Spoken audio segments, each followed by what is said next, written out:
Hai sobat, apa kabar? Kita jumpa lagi di obrolan kita.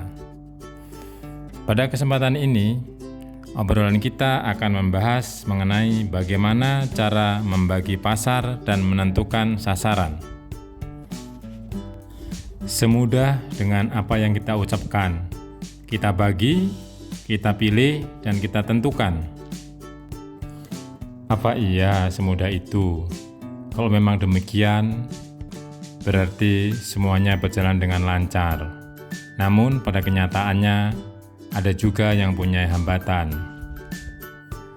Memilah-milah pasar atau membagi-bagi pasar itu adalah salah satu cara agar kita lebih cermat dalam hal menentukan sasaran atau target market. Dari sini kita bisa melihat hal-hal apa yang menjadi concern kita atau hal-hal apa yang belum diperhatikan oleh orang untuk masuk ke suatu pasar atau ke pasar yang baru. Banyak hal yang bisa kita lakukan dalam hal memilah-milah pasar.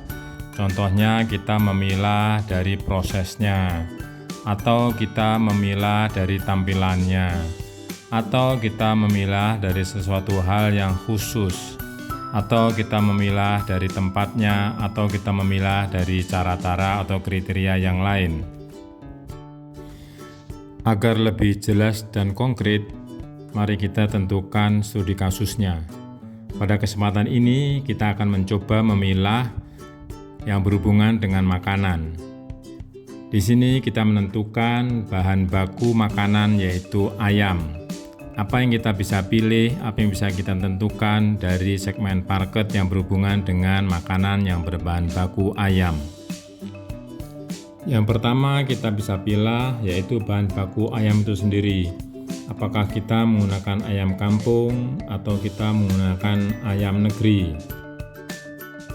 Sebelum berlanjut ke pilihan yang lain, segala sesuatunya yang berhubungan dengan pemilahan-pemilahan tersebut kita catat semuanya agar kita nanti lebih mudah untuk memilah-milah dan memilih-milihnya.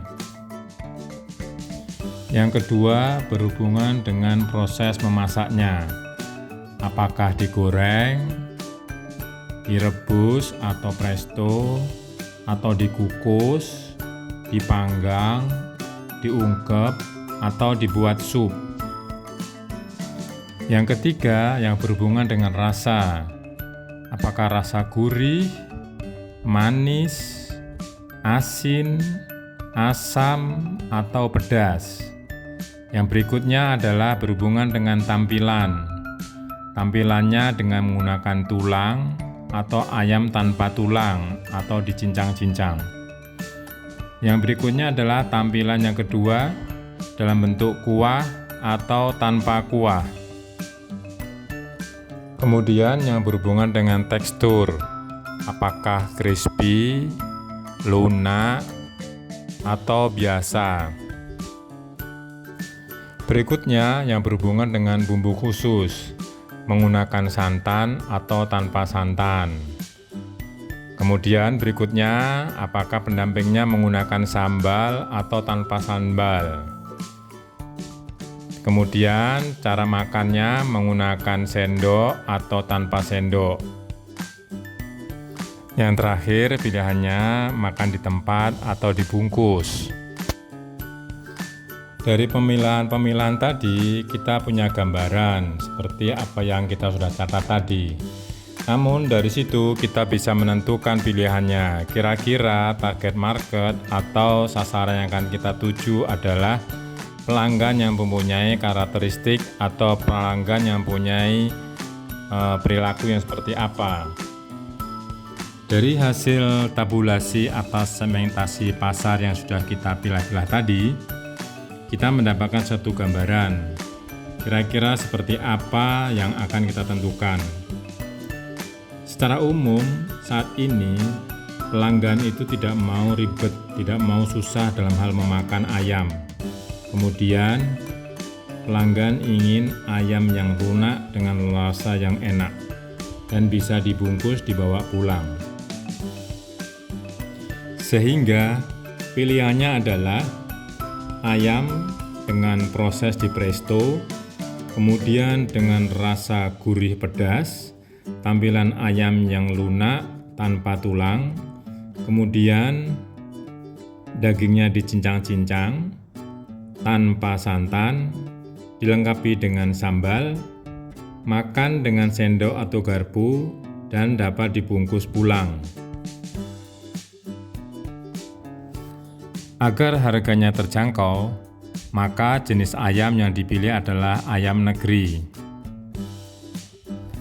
Dari kriteria-kriteria atas pemilahan pasar tadi, kita berusaha untuk menyimpulkan kira-kira seperti apa visualisasi dari ayam yang akan kita buat. Dari studi kasus ini, kami menyimpulkan bahwa visualisasinya adalah ayam pop tanpa tulang dengan tampilan yang dicincang-cincang agar mudah dimakan dengan menggunakan sendok atau garpu. Sehingga segala proses pembuatannya ataupun bumbu-bumbunya mirip dengan proses membuat ayam pop, namun cuman beda tampilannya tanpa tulang dan dicincang-cincang. Ini adalah salah satu gambaran visualisasi dari kriteria-kriteria yang sudah kita tabulasi sebelumnya. Cara menyajikannya dengan menggunakan mangkok kertas food grade, ditambah sendok garpu, kemudian dilengkapi dengan sambal. Tampilan outletnya menyesuaikan karena target pasar kita adalah dibungkus atau take away, sehingga outlet harus memudahkan orang untuk lebih cepat dalam hal mobilisasi. Demikian obrolan kita hari ini. Semoga apa yang kita obrolkan menjadi inspirasi buat para sobat. Terima kasih sudah meluangkan waktu untuk mendengarkan obrolan kita. Sampai jumpa di obrolan kita yang lain.